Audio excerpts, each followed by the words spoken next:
I'm Tom. I'm Sue. I'm Carol. And this is my CVS pharmacy. I found out I had Dino? cancer.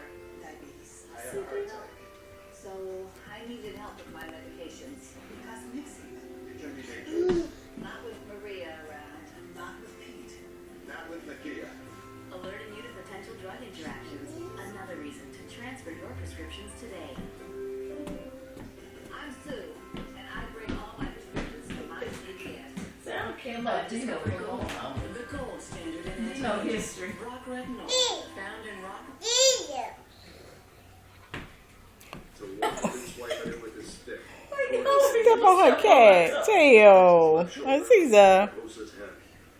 This is a See, now she's hiding from me. NHL rules. Hosa did not make the trip with the team to Phoenix, and there's no time to. So now she done went under the table to get away. Win game 5 tonight.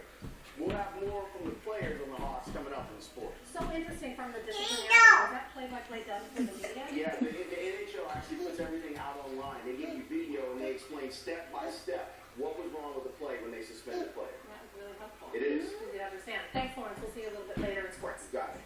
Other news now, the NATO summit comes to Chicago 1 month from today. For weeks, we've been hearing about the preparations the city is taking to keep people safe, but now one condo building is taking this to a new level. Management there telling residents to get out. NBC's Kristen Barr picks up the story from there. Hey, Kristen. How you doing there, Lisa? The management of this particular building is almost locking it down during the NATO summit. Entrances that are typically open will be locked, and the only way residents can get in is by showing ID. While some do not like the building's plan, most are okay with it. When NATO comes to Chicago next month, the managers of this downtown high-rise building have a warning for their residents. They're trying to be protective, obviously, of the people around here. In a letter to all its residents at 520 South State Street, the property